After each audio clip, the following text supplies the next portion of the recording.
Distance function defined on real numbers. कि set of real numbers में जिस तरह से हम डिस्टेंस डिफाइन करते थे या डिस्टेंस फाइंड करते थे दो नंबर्स के दरमियान में, तो उसी कॉन्सेप्ट को जनरलाइज किया गया, उसी डिस्टेंस को फिर नाम दे दिया गया किसका, मीट्रिक का। तो मीट्रिक असल में क्या है, generalization of distance function defined on real numbers. We will use properties of distance on R के सेट ऑफ रियल नंबर्स के ऊपर जो डिस्टेंस की प्रॉपर्टीज बनती हैं, उन्हीं प्रॉपर्टीज को यूज करके हम डिफाइन करेंगे metric on abstract set X। Abstract set मतलब X की जगह पे किसी भी किस्म का सेट हो सकता है। हम अभी आगे एग्जांपल्स में देखेंगे भी कि मीट्रिक स्पेस में बहुत सारे सेट्स ऐसे हैं जो रियल नंबर्स के अलावा सेट्स हैं जिनके अंदर फंक्शंस भी हो सकते हैं, सीक्वेंसेस भी हो सकते हैं। तो इस तरह से कुछ सेट्स हैं जो मीट्रिक स्पेस बन जाते हैं, तो उनके ऊपर हम मीट्रिक फंक्शन डिफाइन करते हैं। लेकिन जो मीट्रिक की प्रॉपर्टीज हैं वो असल में कहाँ से जनरलाइज की गई हैं, जो डिस्टेंस फंक्शन डिफाइन किया गया था सेट ऑफ रियल नंबर्स पे, उसी डिस्टेंस फंक्शन की प्रॉपर्टीज को जनरलाइज किया गया। डिस्टेंस कैसे है, सेट ऑफ रियल नंबर्स में हम कैसे डिस्टेंस कैलकुलेट करते होते हैं। फॉर एग्जाम्पल अगर हमें -3 एक रियल नंबर है, 2 भी एक रियल नंबर है, इन दोनों के दरमियान में डिस्टेंस कैलकुलेट करना है तो जाहिर है हम पॉइंट्स काउंट कर लेंगे, रियल लाइन के ऊपर पॉइंट्स काउंट कर लेंगे कि -3 से 2 तक जाने में मुझे कितना डिस्टेंस कवर करना पड़ता है, कितना करना पड़ता है, 1 2 3 4 और ये 5। तो 5 पॉइंट्स हैं जो मुझे कवर करने पड़ते हैं -3 से 2 तक जाने के लिए। तो इसी तरह से अगर मैं 2 से -3 तक जाना चाहूंगी तो भी यही 5 स्टेप्स हैं। तो असल में -3 और 2 के दरमियान डिस्टेंस कितना हुआ, 5। तो अब बजाय इसके कि हर बार हम स्टेप्स काउंट करें, क्योंकि बाज़ दफा तो डिस्टेंस हमें रियल नंबर्स में भी बहुत दूर दूर के नंबर्स के दरमियान में डिस्टेंस निकालना पड़ता है, या कोई डेसिमल नंबर्स आ जाते हैं तो उनके दरमियान में हम किस तरह डिस्टेंस कैलकुलेट करेंगे। फिर क्या हुआ, फिर यहाँ इस रियल लाइन को देखते हुए हमने डिस्टेंस का एक फॉर्मूला डिफाइन कर लिया। वो डिस्टेंस का फॉर्मूला किस तरह से डिफाइन किया, D of X and Y के एक्स और वाई जो के दो रियल नंबर्स हैं, इन दोनों के दरमियान डिस्टेंस का फॉर्मूला ये डिफाइन कर दिया कि ये इक्वल होगा एक्स माइनस वाई का मॉड। मॉड फंक्शन तो आपको पता ही है कि अगर कोई पॉजिटिव नंबर है तो मॉड फंक्शन क्या करेगा, उस पॉजिटिव नंबर को वैसे का वैसे रहने देगा। अगर कोई नेगेटिव नंबर है तो मॉड फंक्शन उसको क्या कर देगा, पॉजिटिव कर देगा।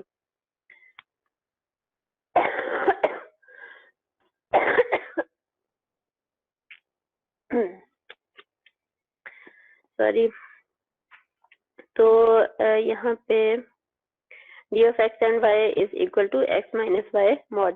अब इस फॉर्मूला को अगर हम यूज करें, पहले तो हमने -3 और 2 के दरमियान डिस्टेंस निकाला किस तरह से, यहाँ से पॉइंट्स को काउंट करते हुए।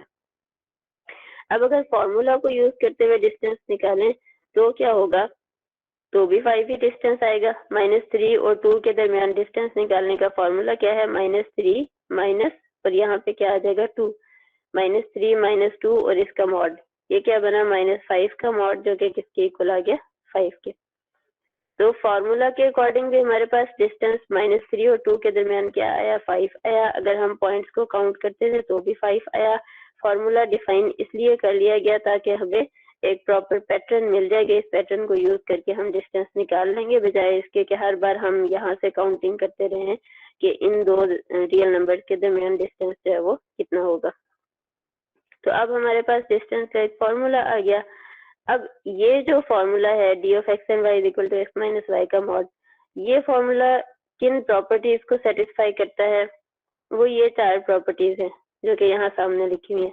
अब इन्हीं 4 प्रॉपर्टीज को हमने सिर्फ रियल नंबर्स की बजाय किसी एब्स्ट्रैक्ट सेट एक्स, एब्स्ट्रैक्ट कहने का मतलब ऐसा है कि सेट एक्स की जगह पे हमारी सोच से ज्यादा बड़े बड़े सेट आ रहे होंगे, हमारी सोच वहां तक जा भी नहीं रही होगी, जो मीट्रिक स्पेस सेट बन जाएंगे। तो एक्स जो है कोई भी एब्स्ट्रैक्ट सेट होगा और उसके ऊपर हम फंक्शन डी डिफाइन करेंगे और वो डी जो है वो इन 4 प्रॉपर्टीज को सेटिस्फाई करेगा। तो हम कहेंगे कि ये सेट एक्स जो है इस डी के साथ मीट्रिक स्पेस बन जाता है।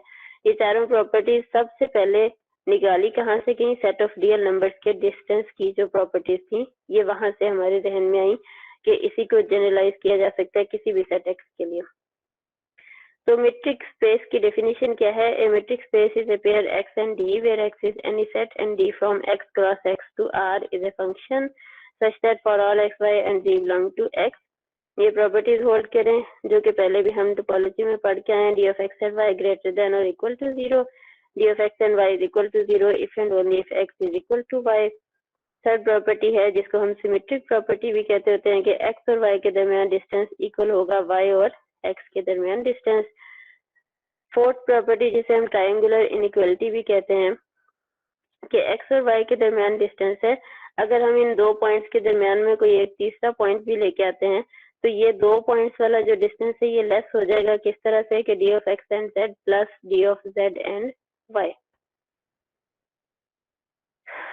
for all x, y and z belong to set x. ये अभी तक बच्चे आई जा रहे हैं. ये काफी लेट नहीं हो जाते बच्चे आने में? 15:05 20 मिनट गुजर के लेक्चर को स्टार्ट हुआ. अच्छा मैम अस्सलाम वालेकुम. वालेकुम अस्सलाम जी. मैम फंक्शनल एनालिसिस का मतलब क्या होता है? मतलब इसकी डेफिनेशन क्या है? चलो ठीक है, हम इसको डिस्कस करते हैं. पहले मेरा ख्याल है कि ये जिस कंटिन्यूशन में हम चल रहे हैं उसको पूरा कर लें. ठीक है जी मैं एंड में बताती हूँ. ठीक है, तो अभी हम बात कर रहे थे मैट्रिक्स स्पेस की. तो ये एग्जांपल्स जिनमें से छोटी छोटी एग्जांपल्स तो हम पहले भी करके आए हैं कि R and D is matrix space with usual metric. ये यूजुअल इसको इसलिए कहा जाता है क्योंकि आमतौर पे डिस्टेंस के लिए जो फार्मूला यूज होता है वो यही फार्मूला है. तो आम जो डिस्टेंस का फार्मूला वही यहाँ मैट्रिक में यूज किया, इसलिए इसको क्या नाम दे दिया? Usual metric. तो ये जो सेट ऑफ रियल नंबर्स है ये मैट्रिक स्पेस बन जाती है इस मैट्रिक के साथ. फिर हमने एक और एग्जांपल पढ़ी, R2 and D is metric space with Euclidean. अब यूक्लिडियन भी इसको कहा जाता है और R2 के लिए इसको यूजुअल मैट्रिक भी कहा जाता है. तो वो जो मैट्रिक है वो इस तरह से, ये भी R2 के अंदर डिस्टेंस का जो फॉर्मूला है ये वही वाला फॉर्मूला है. अगर आप नोट करें R2 जो प्लेन है, अगर आपके पास प्लेन में दो पॉइंट्स हैं इस तरह से, एक पॉइंट x1 x2 दूसरा पॉइंट y1 y2, तो इन दोनों के दरमियान डिस्टेंस निकालने का यही फॉर्मूला छोटी क्लासेस में कैलकुलस में पढ़ा. तो इसी वजह से इस मैट्रिक को भी नाम दिया गया यूजुअल मैट्रिक. यूक्लिडियन मैट्रिक इसको इसलिए कहा जाता है क्योंकि प्लेन के अंदर यूक्लिडियन ज्योमेट्री के ऊपर काफी काम हुआ है और यूक्लिडियन ज्योमेट्री की प्रॉपर्टीज भी ये वाला मैट्रिक सेटिस्फाई करता है. इस वजह से इसको यूक्लिडियन का भी नाम दे दिया गया. तो दोनों नाम इसी मैट्रिक डी के हैं जो कि यूं से डिफाइन होती है. क्या है? यूक्लिडियन मैट्रिक और usual metric. R n and D is metric space with Euclidean. अगर इसी तरह की मैट्रिक हम n कंपोनेंट तक इस सम को ले जाएं तो ये क्या होगा? ये R n और R n के ऊपर मैट्रिक बन जाएगी और R n जो है वो मैट्रिक स्पेस बन जाएगी. C n and D is metric space with metric defined like this. C क्या है? Set of complex numbers. Cn का मतलब कि सेट ऑफ कॉम्प्लेक्स नंबर्स का n times cross product. For example C2 क्या होगा? C cross C. अब set of complex numbers है तो यहाँ पे अगर मैंने ये पॉइंट लिखा है x, तो x1 क्या होगा? ये भी एक कॉम्प्लेक्स नंबर होगा, x2 भी एक कॉम्प्लेक्स नंबर होगा, सो ऑन xn भी एक कॉम्प्लेक्स नंबर होगा. इसी तरह से y के कंपोनेंट्स हैं. तो अगर एक कॉम्प्लेक्स नंबर में से दूसरा कॉम्प्लेक्स नंबर माइनस किया जाए तो यहाँ पे आंसर में एक कॉम्प्लेक्स नंबर आ जाता. लेकिन हमारा जो मैट्रिक की डेफिनेशन होती है वो क्या होती है कि मैट्रिक फंक्शन है x क्रॉस x से r तक. के आंसर में हमें क्या चाहिए? रियल नंबर चाहिए. ये डेफिनेशन में लिखा हुआ कि मैट्रिक जो फंक्शन है वो कहाँ से? x क्रॉस x से r तक. अब अगर Cn के ऊपर हम मैट्रिक डिफाइन करें तो Cn क्रॉस Cn से r तक आना चाहिए. तो अगर मैं x1 माइनस y1 करती हूँ तो वो तो एक कॉम्प्लेक्स नंबर आएगा. लेकिन यहाँ मॉड का सिंबल जो है ये वो वाला मॉड फंक्शन नहीं है जो हम रियल्स में यूज करते हैं. ये मॉड सिंबल है कॉम्प्लेक्स नंबर का मॉडुलस. कॉम्प्लेक्स नंबर का मॉडुलस कैसे निकालते हैं? उसके रियल पार्ट का स्क्वायर प्लस उसके कॉम्प्लेक्स पार्ट का स्क्वायर और होल का स्क्वायर रूट.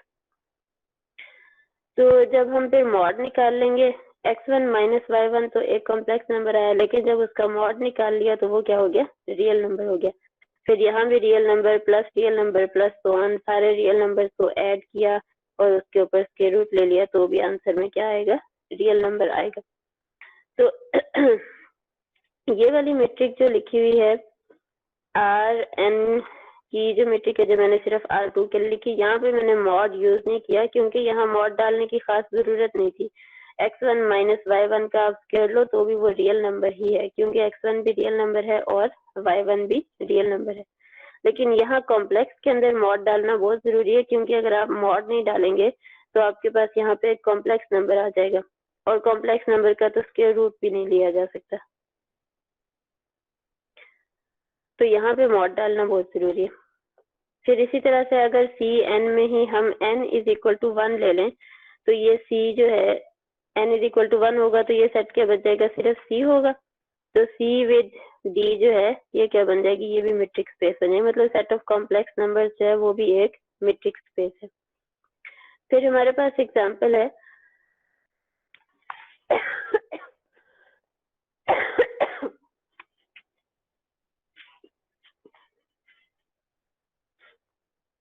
ये एग्जांपल जो है ये रियल नंबर और कॉम्प्लेक्स नंबर से जरा बाहर निकल के है।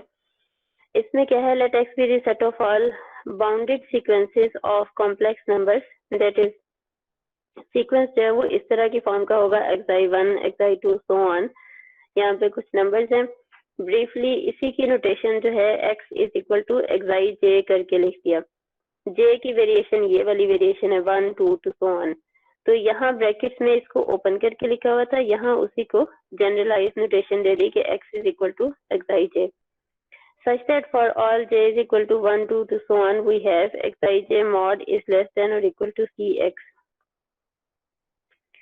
के xij, क्योंकि ये कॉम्प्लेक्स नंबर्स हैं, हर xi जो है ये कॉम्प्लेक्स नंबर है। क्यों कॉम्प्लेक्स नंबर है, क्योंकि हमने यहाँ लिखा था let X be the set of all bounded sequences of complex numbers, की ये जो सीक्वेंस हम बना रहे हैं ये कॉम्प्लेक्स नंबर्स का सीक्वेंस बना रहे हैं।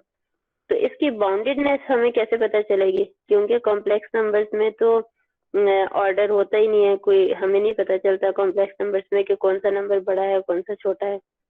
तो बाउंडेडनेस इसकी इस तरह से डिफाइन होती है कि xij मॉड, कि उसका जब हम मॉडुलस ले लेंगे तो वो एक रियल नंबर बन जाएगा, उसको छोटा होना चाहिए किसी एक खास नंबर cx से, और cx क्या है, एक रियल नंबर है विच में डिपेंड ऑन x, जो कि x के ऊपर तो सीक्वेंस के ऊपर तो डिपेंड करेगा, लेकिन ये j पे डिपेंड नहीं करेगा कि इस सीक्वेंस की टर्म्स कितनी है, उसके ऊपर ये कांस्टेंट जो है ये डिपेंड नहीं करेगी। तो सिंपल सी बात है, आप ये कह दो कि ये जो x है ये असल में सीक्वेंसेस हैं जिनको xij की फॉर्म में लिखा गया है, और ये सीक्वेंस की हर टर्म क्या है, वो एक कॉम्प्लेक्स नंबर है, और ये सीक्वेंसेस क्या है, ये बाउंडेड सीक्वेंसेस है। ये सारी मैथमेटिकल नोटेशन जो है वो इसी चीज की लिखी है कि bounded sequences where sequence is of complex numbers. तो फिर क्या होगा, फिर हम एक मैट्रिक डिफाइन करते हैं इस सेट x के ऊपर। सेट x के अंदर क्या पड़े हैं, bounded sequences of complex numbers, मतलब ये एलिमेंट अगर x है तो ये भी एक सीक्वेंस है, एलिमेंट अगर y है तो ये भी एक सीक्वेंस है, और सीक्वेंस ऑफ कॉम्प्लेक्स नंबर्स, और हर एक सीक्वेंस जो है वो बाउंडेड सीक्वेंस है। तो हम इसके ऊपर सुप्रीमम डिफाइन कर सकते हैं, क्योंकि सुप्रीमम लेने के लिए हमें बाउंडेडनेस का होना का पता होना जरूरी है। तो सुप्रीमम डिफाइन कर सकते हैं। सुप्रीमम किस तरह से डिफाइन किया, xij माइनस ईटा जे मॉड। आपने क्या करना है कि सेट x सीक्वेंस x और सीक्वेंस y की हर टर्म को एक दूसरे से माइनस करके जब वो ढेर सारी टर्म्स इकट्ठी हो जाएंगी तो उनमें से हम क्या करेंगे, एक सुप्रीमम ले लेंगे। अब xij भी एक कॉम्प्लेक्स नंबर है, ईटा जे भी एक कॉम्प्लेक्स नंबर है, लेकिन जब हम इसका मॉड ले लेंगे तो वो क्या बन जाएगा, वो रियल नंबर बन जाएगा। तो ये मैट्रिक डिफाइन की जा सकती है। क्यों डिफाइन की जा सकती है, क्योंकि ये सीक्वेंस वाली जो स्पेस है x क्रॉस x से सेट ऑफ रियल नंबर्स तक है। क्यों रियल नंबर्स तक है, क्योंकि हम xij माइनस ईटा जे का जब मॉड ले लेंगे तो वो रियल नंबर आ जाएगा, और सारे रियल नंबर्स में से एक सुप्रीमम नंबर हम चूज कर लेंगे, तो वो इसका आंसर आ जाएगा। तो फिर x एंड d जो है ये मैट्रिक स्पेस बन जाती है। This x is generally denoted as L और यहाँ ऊपर लिख देते हैं इन्फिनिटी, एल इन्फिनिटी, क्योंकि इसमें जो सीक्वेंसेस हैं ये इनफाइनाइट सीक्वेंसेस हैं। आगे हम एक और स्पेस पढ़ेंगे, उसमें हम सीक्वेंसेस को फाइनाइट लेंगे। तो ये स्पेस है L infinity and known as sequence space, और इसको कहा जाता है कि ये सीक्वेंस स्पेस है क्योंकि इसके अंदर जो एलिमेंट्स हैं वो क्या है, सीक्वेंसेस हैं। सिर्फ इस वजह से इस स्पेस को नाम दे दिया सीक्वेंस स्पेस। इस एग्जांपल को मैंने यहाँ प्रूफ नहीं किया, मैं अगली वाली एग्जांपल का प्रूफ करूंगी। प्रूफ मतलब कि ये जो डी डिफाइन किया है इसको मेट्रिक प्रूफ करना है। अगली वाली एग्जांपल को करूंगी, उसी को देखते हुए आप इस वाली एग्जांपल को कर लेंगे। और शुरू वाली जो 3-4 एग्जांपल्स हैं मैंने उनको भी प्रूफ नहीं किया, उनमें से 1-2 तो हमने पिछली क्लास में किए हुए भी हैं, बाकी आप खुद ट्राई करना। फंक्शन स्पेस की नोटेशन इस तरह से है, ये कैपिटल सी है, ये इंटरवल है, क्लोज्ड इंटरवल ए बी। तो ए क्या है, ये भी रियल नंबर है, बी भी कोई रियल नंबर है। C A B is the set of all real valued functions X and Y के। अब फंक्शंस को हम एफ जी एच करके नहीं लिखेंगे, बल्कि क्या लिखेंगे, X Y Z so on, इस तरह से कोई नाम देंगे, स्मॉल लेटर्स में नाम देंगे। क्यों स्मॉल लेटर्स में देंगे, क्योंकि यहाँ जनरली हम जो एलिमेंट्स यूज कर रहे हैं शुरू से मेट्रिक स्पेस में एक्स वाई एंड जेड के यूज कर रहे हैं, इसीलिए हमने यहाँ पे भी इनको एक्स वाई ही कह दिया। लेकिन अब आपके जहन में ये बात है कि ये एक्स क्या है, ये भी एक फंक्शन है, ये वाई क्या है, ये भी एक फंक्शन है, आगे जेड होगा वो भी एक फंक्शन होगा। इसी तरह से जितने भी यहाँ एलिमेंट्स हैं वो सारे क्या है, फंक्शंस हैं। ये फंक्शंस किस तरह से डिफाइंड है, ये डिफाइन है on the interval A B के। स्टार्ट होती है इस फंक्शन की definition J interval A B से, और यहाँ लिखा हुआ है all real valued function. Real valued का मतलब कि इनकी रेंज जो है वो सेट ऑफ रियल नंबर्स होगी या फिर उसका कोई ना कोई सबसेट होगी। साथ में ये कंडीशन है कि ये जो सारे फंक्शंस हैं ये कंटिन्यूअस फंक्शंस हैं। असल में ये वाला जो कैपिटल सी है ये कंटिन्यूटी को ही शो करता है। सी ए बी के अंदर फंक्शंस हैं जो कि डिफाइंड हैं क्लोज्ड इंटरवल पे और कंटिन्यूअस फंक्शंस हैं। तो हम इनके लिए मेट्रिक डिफाइन करते हैं, D of X and Y is equal to maximum of T belong to J. T हमने कोई यहाँ इंडिपेंडेंट वेरिएबल ले लिया, क्योंकि जाहिर है अगर एक्स एक फंक्शन है तो उसने किसी ना किसी वेरिएबल पे डिपेंड तो करना है, तो उसने जिस वेरिएबल पे डिपेंड किया उसका नाम हमने टी रख दिया। Maximum of T belong to J mod of X of T minus Y of T. जाहिर है जे के अंदर इनफाइनाइटली मैनी एलिमेंट्स हैं, जे ये इंटरवल है, इसके इन सारे एलिमेंट्स के ऊपर एक्स को अप्लाई करेंगे और वाई को अप्लाई करेंगे, फिर एक्स माइनस वाई करेंगे, उन सब का मॉड हमारे पास ढेर सारे एलिमेंट्स आएंगे, उनमें से एक मैक्सिमम वैल्यू चूज कर लेंगे। तो ये हमारे पास क्या होगी, ये मेट्रिक की डेफिनेशन होगी on this space function space C A B. ये जो मेट्रिक की डेफिनेशन है इसको यूज करते हुए ये जो सेट है सी ए बी ये मेट्रिक स्पेस बन जाता है। और ये मेट्रिक की प्रॉपर्टीज को कैसे सेटिस्फाई करता है ये मैंने यहाँ पे लिखा है, सारा इसका प्रूफ करके दिखाया है कि D of X and Y greater than और equal to 0 because of modulus. इस मॉड की वजह से क्या होगा, ये हमेशा पॉजिटिव आंसर देगा। सेकंड कंडीशन चेक करने के लिए हम क्या करते होते हैं कि D of X and Y is equal to 0 ले लेते हैं और शो करते हैं कि X is equal to Y आ जाएगा। तो हमने क्या किया, लेट कर लिया D of X and Y is equal to 0। ये मैंने एलिमेंट्स यहाँ कुछ गलती से लिख लिए थे, ये आपके काम की नहीं है चीज। अगर ये D of X and Y is equal to 0 है तो जाहिर है D of X and Y की ये जो डेफिनेशन है maximum of T belong to J X of T minus Y of T mod is equal to 0। अगर ये maximum value of this mod है तो इसका मतलब है ये सारे पॉजिटिव नंबर्स हैं। तो सारे पॉजिटिव नंबर्स की अगर मैक्सिमम वैल्यू ही 0 है तो इसका मतलब है वो सारे के सारे 0 ही होंगे नंबर्स। जाहिर है 0 से बड़ा अगर कोई नंबर आ गया तो फिर मैक्सिमम वैल्यू 0 तो नहीं हो सकती। तो अगर यहाँ जो कंडीशन लिखी हुई है उसके मुताबिक हमें क्या पता चल रहा है कि maximum of these positive numbers is equal to 0। तो इस कंडीशन से क्या पता चला कि असल में ये सारे के सारे नंबर्स क्या हैं, 0 हैं।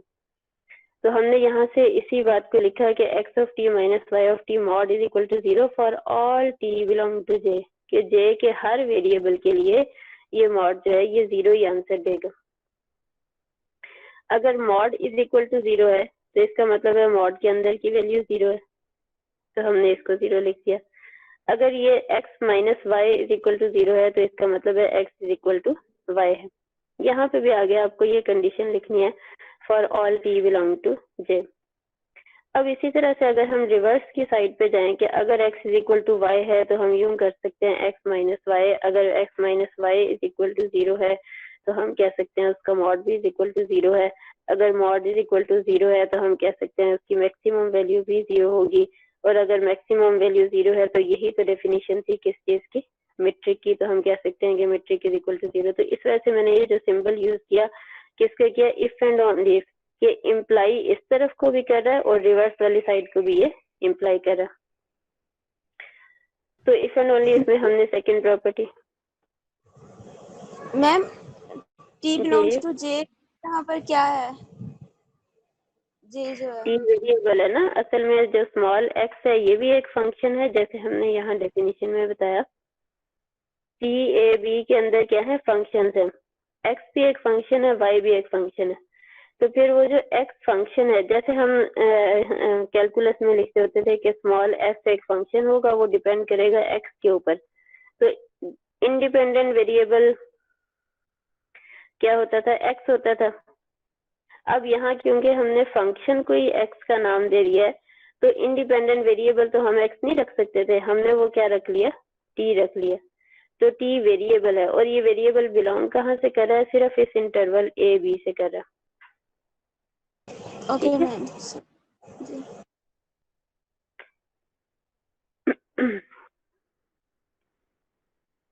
फिर हमारे पास प्रॉपर्टी आती है, थर्ड प्रॉपर्टी में हमने ये सिमेट्रिक प्रॉपर्टी शो करनी होती है कि D of X and Y is equal to D of Y and X. इसके अंदर भी सिर्फ ये मॉड की प्रॉपर्टी यूज होती है और ये आसानी से हो जाता है, ये लिखा हुआ है, आप इसको देख लेना। फोर्थ प्रॉपर्टी में हमारे पास क्या है, let X Y and Z belong to C A B.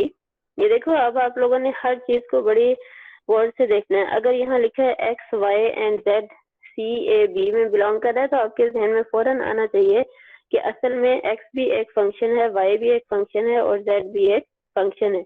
अगर ये फंक्शंस हैं तो जाहिर है ये किसी वेरिएबल के ऊपर डिपेंड करेंगे। ये किस वेरिएबल पे डिपेंड करेंगे उसको हमने नाम दे दिया हुआ है t का। तो D of X and Y is equal to maximum of X of T minus Y of T. क्योंकि हमें बीच में z को लेके आना होता है तो हम क्या करते हैं, minus Z of T plus Z of T कर लेते हैं। अब यहाँ मॉड की प्रॉपर्टी को यूज करें तो इसको एक नंबर कंसीडर किया, इसको दूसरा कंसीडर किया, तो मॉड की वजह से यहाँ पे इनइक्वालिटी का सिंबल आ गया, लेस देन और इक्वल टू। फिर आगे हम मैक्सिमम को की प्रॉपर्टी को यूज कर सकते हैं कि मैक्सिमम इसका लें, यहाँ पे जो है ये पूरी इस वैल्यू का मैक्सिमम लिया जा रहा है, यहाँ ब्रैकेट आनी चाहिए थी असल में, यहाँ से एक ब्रैकेट स्टार्ट होके यहाँ एंड होनी चाहिए थी। तो अब यहाँ पे हम क्या करें कि मैक्सिमम इतने नंबर्स का अलग लेंगे, यहाँ मॉड क्लोज होगा, प्लस मैक्सिमम इतने नंबर्स का अलग लेंगे। मैम स्क्रीन शॉट नहीं हो।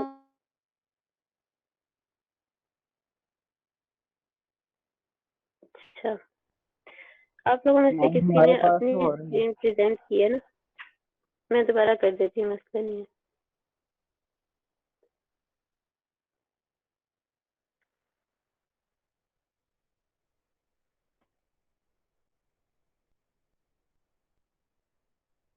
अब सही हो गया? यस मैम अब ठीक है। अच्छा, तो अब हमने इतने नंबर्स का मैक्सिमम जो है वो अलग लेना है, इतने नंबर्स का अलग लेना है। तो यहाँ पे फिर से क्या आएगा, लेस देन और इक्वल का सिंबल आएगा। तो यहाँ भी मैक्सिमम की प्रॉपर्टी को यूज किया है, तो ये प्रॉपर्टी भी हमें लेस देन और इक्वल का सिंबल देती है। अब ये जो डेफिनेशन बनती है ये metric of X and Z की बनती है, और ये जो डेफिनेशन है ये metric of Z and Y की बनती है।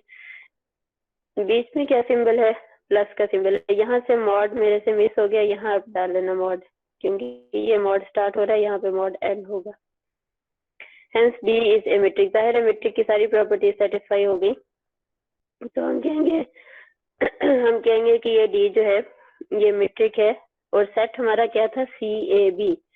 सी ए बी कैसा सेट है, जिसके अंदर फंक्शंस हैं जो कि कंटिन्यूअस हैं और डिफाइंड हैं ऑन इंटरवल ए बी, लेकिन उनके आंसर्स कहाँ पे हैं? सेट ऑफ रियल नंबर्स में। तो हमने यहाँ पे ये शो कर दिया कि ये जो सी ए बी सेट है ये मीट्रिक स्पेस बन जाता है with metric defined like this. Next हमारे पास एक एग्जांपल है डिस्क्रीट मीट्रिक।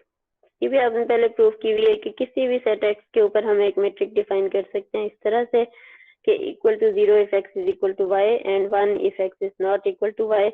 तो ये जो मीट्रिक है यहाँ इक्वल का सिंबल आना था यहाँ पे। तो ये जो डी है ये मीट्रिक बन जाता है किसी भी सेट एक्स के ऊपर और इसको हम नाम देते हैं डिस्क्रीट मीट्रिक का। तो कोई भी सेट एक्स जो है वो मीट्रिक स्पेस बन जाता है with discrete metric. Next exercise में मैंने दो क्वेश्चंस लिखे हैं। एक ये है जिसको सेट ऑफ रियल नंबर्स के ऊपर डी डिफाइन किया है। आपने इसको चेक करना है कि क्या ये मीट्रिक बनती है या नहीं बनती। मुझे नहीं कंफर्म, या आप ही चेक करके मुझे बताएंगे। सेकंड क्वेश्चन में ये शो करना है कि ये जो डी डिफाइन है ऑन सी ए बी ये मीट्रिक बन जाती है। तो इसकी आपने मीट्रिक की चारों प्रॉपर्टीज चेक करनी है और शो करना है ये चारों प्रॉपर्टीज को सेटिस्फाई करता है।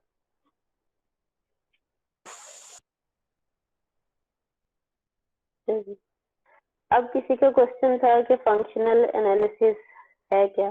फंक्शन के नाम से पता चल रहा है कि इसके अंदर हम डिफरेंट एब्स्ट्रैक्ट स्पेसेस लाइक जैसे अभी हम मीट्रिक स्पेस पढ़ रहे हैं, फिर आगे हम नॉर्म स्पेस देखेंगे, फिर आगे हम क्या देखेंगे इनर प्रोडक्ट स्पेस। ये जो सारी स्पेसेस हैं ये स्पेसेस भी एक फंक्शन के साथ रिलेट कर रही हैं। जैसे आज हमने मीट्रिक स्पेस पढ़ी तो ये स्पेस जो थी एक सेट ही था एक्स, लेकिन एक फंक्शन जब उसके साथ ज्वाइन हो जाता था तो वो क्या बन जाती थी? वो स्पेस बन जाती। तो असल में एक फंक्शन को एनालाइज किया गया और उसके साथ एक स्पेस बना ली गई, फिर उस स्पेस के अंदर डिफरेंट थ्योरीज को स्टडी किया गया। इसी तरह से फिर हम एक और टाइप का फंक्शन देखेंगे जिसको नॉर्म का नाम दिया गया। फिर उस फंक्शन के साथ एसोसिएट होती हुई जो स्पेस बनेगी उस स्पेस के अंदर थ्योरीज जो भी स्टडी हुई उनको पढ़ेंगे। फिर एक और टाइप का फंक्शन। तो इसके अंदर डिफरेंट फंक्शंस को डिफरेंट स्पेसेस के साथ स्टडी किया जाता है, इसलिए इस कोर्स को नाम भी क्या दिया गया है? Functional analysis. समझ आई ये बात? ये जिस किसी का क्वेश्चन था पता नहीं अब वो ऑनलाइन है या नहीं। जी